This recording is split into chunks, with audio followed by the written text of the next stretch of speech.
సమూయేలు రాసిన మొదటి గ్రంథం 19వ అధ్యాయము 6వ వచనం చదువుదాం. సౌలు యోనాతాను చెప్పిన మాట ఆలకించి యెహోవా జీవము తోడు అతనికి మరణశిక్ష విధింపనని ప్రమాణము చేసెను. ఇక్కడ రాజైన సౌలు ఒక ప్రమాణం చేస్తూ ఉన్నాడు. దావీదును నేను చంపను అని ప్రమాణం చేస్తున్నాడు. అయితే ఇదే సమూయేలు గ్రంథం 23వ అధ్యాయము 14వ వచనంలో అనుదినము సౌలు దావీదును వెతుకుతున్నాడు అని రాయబడి ఉంది. అంటే దావీదును ఎందుకు వెతుకుతున్నాడు? దావీదును చంపాలని.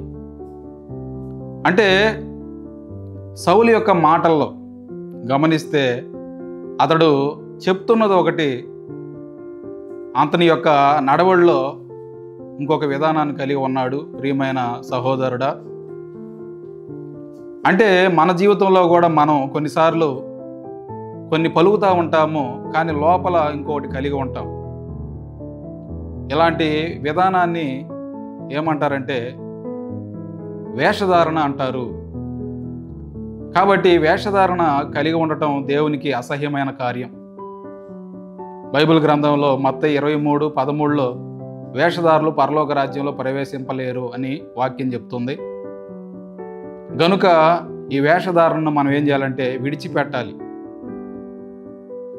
అంటే మనము వేషధారణను ఎలా కలిగి ఉంటాం? దేవుని యొక్క సంఘంలో దేవుని సేవకులు ఉన్నప్పుడు చాలామంది పరిచర్య చేస్తూ ఉంటారు. అదే సేవకులు లేకపోతే ఆ పరిచర్యను విడిచిపెడతారు. దీన్ని వేషధారణ అంటారు. అంతేకాకుండా చాలామంది పెళ్లి కోసం బాప్తీసం తీసుకుంటారు. పెళ్లి కోసం నువ్వు తీసుకునే బాప్తీసం అది దేవుడి కొరకు కాదు, కానీ నీ అవసరం కొరకే కదా.